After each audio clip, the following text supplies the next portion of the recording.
Hi friends, welcome to our channel GS by MS. हम polity पढ़ रहे थे। पॉलिटी में हमने पार्ट 3 फंडामेंटल राइट शुरुआत कर रखी। ठीक है, उसमें हमने 12-13 उससे पहली वाली वीडियो में पढ़ लिया। 12 क्या कहता है, राज्य की परिभाषा बताता है। 13 क्या कहता है कि उसका बेसिक स्ट्रक्चर जो है वो चेंज नहीं होना चाहिए और उसको कोई कोशिश करेगा तो वो नल एंड वॉइड हो जाएगा, वो नियम या वो संस्था।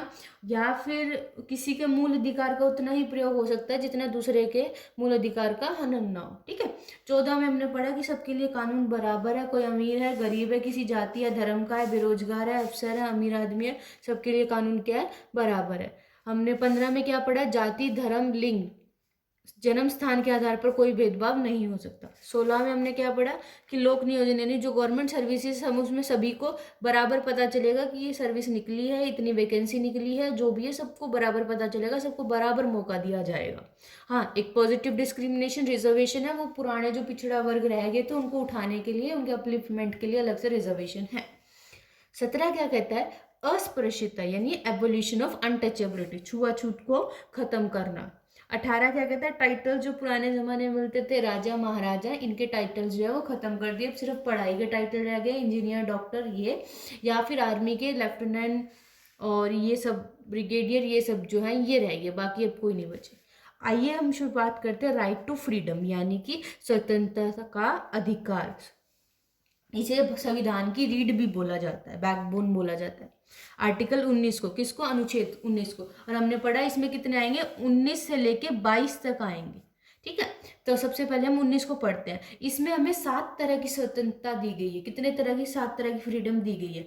सबसे पहले आती है राइट टू एक्सप्रेस, यानी कि हम अपने व्यूज, हमारे मन में क्या है, क्या बात है, वो हम आसानी से एक्सप्रेस कर सकते हैं, जिसे हम क्या बोलते हैं, अभिव्यक्ति की आज़ादी। यानी कि अपने व्यूज को आप इजीली एक्सप्रेस कर सकते हैं, आपके एक्सप्रेशन को, आपके मूड, ये चीजें हम जो है एक्सप्रेस कर सकते हैं। अब देखो इसके अंदर क्या कहता है, अगर कोई मौन रहना चाहे तो वो मौन रह सकता है। जैसे कि कई बार क्या होता है कि हम किसी को श्रद्धांजलि देते हैं तो हम 2 मिनट का मौन धारण करते हैं, 5 मिनट का, तो वो हमारा पर्सनल व्यू है कि हम अपनी तरफ से क्या कर रहे हैं, हम मौन धारण कर रहे हैं ताकि उनके लिए अच्छा हो, मतलब।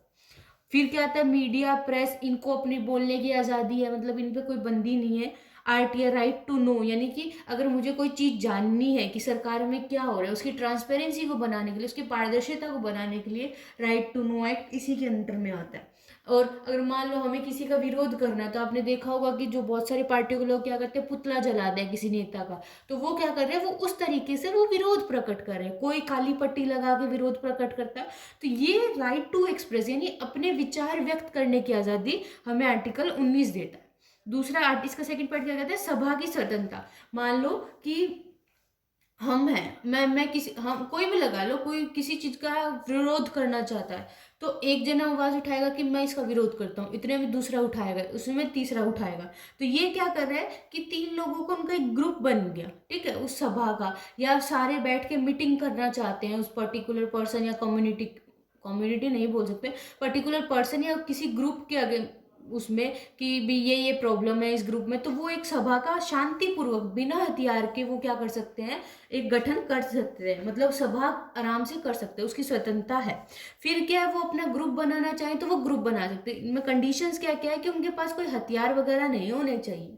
ठीक है, अब शांतिपूर्ण तरीके से आप कुछ भी करो। लोग ये आपने देखा होगा अनशन करते हैं, पर उनके पास कोई हथियार वगैरह नहीं होते, वो आराम से बैठ के उस चीज का विरोध करते हैं। तो ये आर्टिकल 19 जो है वो सेकंड और थर्ड के अंदर हमें देता है। फिर आता है फोर्थ, चौथा क्या, चारों ओर घूमने की आजादी, यानी पूरे भारत में मैं जहां मन करेगा मेरा, मैं वहां घूम सकती हूँ, आप जहां घूमना चाहो वहां घूम सकते हो, यानी आपको चारों ओर जो है वो घूमने की आजादी है। साथ में आप विदेशों में भी आपको जाना अलाउड है, आप जा सकते हैं, गवर्नमेंट तो आपको कोई रोक टोक नहीं कर रही है। ठीक है, फिर आता है पांचवा, 19 का 5 क्या करता है, आप कहीं जाओगे तो आपको हो सकता है वहां मन करे बसने का, तो आप वहां बसना चाहो तो आपको बसने की स्वतंत्रता है। मान लो आप दिल्ली से जम्मू कश्मीर जाना चाहते हो, या दिल्ली से मुंबई जाना चाहते हो, या मुंबई से आप बाहर दे जाना चाहते हो, तो आपको वहां बसने की स्वतंत्रता है।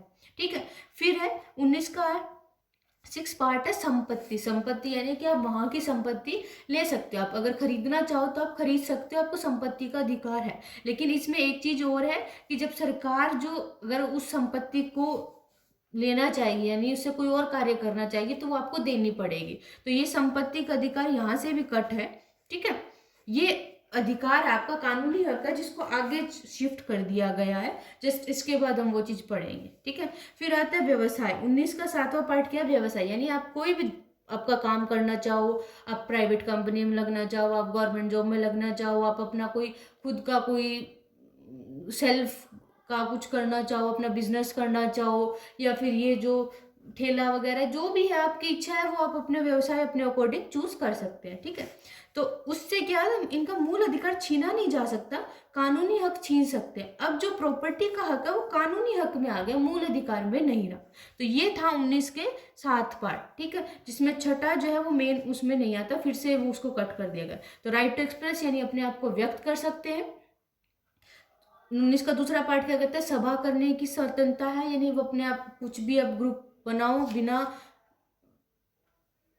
बिना किसी मतलब आर्म थिंग नहीं हो सकती, मतलब आपके पास कोई हथियार वगैरह नहीं मिलने चाहिए। फिर आता है आपको चारों तरफ सारी तरफ घूमने की आज़ादी है, आपको बसने की स्वतंत्रता है, संपत्ति का अधिकार है आपके पास, आप ले सकते हैं, कोई और आपसे नहीं छीनेगा। लेकिन सरकार अगर भारत मतलब देश के डेवलपमेंट में यूज़ कर रही है तो आप उसे मना नहीं कर सकते।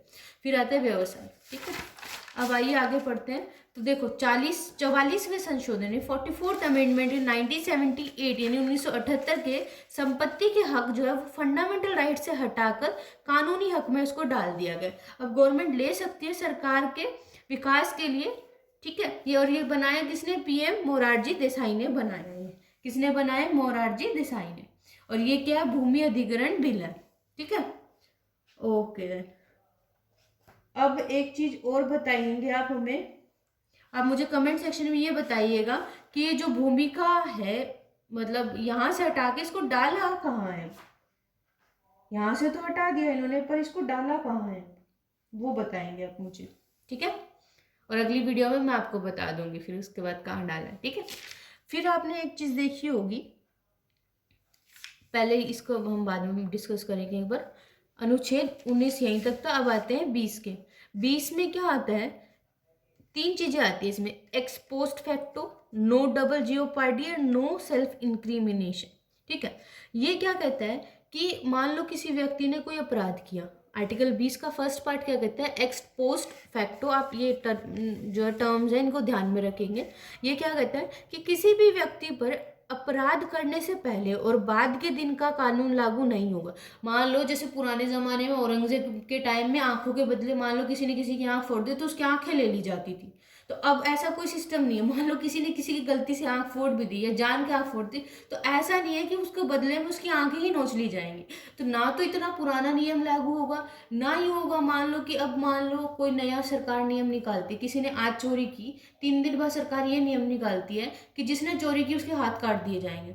तो उस इंसान पे वो नियम लागू नहीं होगा, ठीक है। जिस दिन उसने क्राइम किया उस दिन क्या उस टाइम जो है वो क्या कानून था वही कानून लागू होगा, ठीक है। किसी भी व्यक्ति पर अपराध करने से पहले और बाद के दिन का कानून लागू नहीं होगा, बल्कि जब वो कानून था वही उसी टाइम की उसको सजा दी जाएगी, आज के अकॉर्डिंग से सजा दी जाएगी, ठीक है। फिर आता है सेकंड पार्ट क्या? No double jeopardy. यानी कि मान लो किसी ने कोई अपराध कर दिया, उसको 5 साल की सजा मिली, उसने अपनी 5 साल की सजा भी कर दी, ठीक है, 5 साल की जेल मिली, उसने वो कर दी। पर ऐसा नहीं है कि कोई इंसान उसको जा रहा है और उसको कह रहा है तूने तो वो अपराध किया था, चल जा फिर से जेल में जा, या सरकार उसे सरकार नहीं, या फिर पुलिस उसे पकड़ के फिर से जेल में डाल रही है। ऐसा नहीं होगा।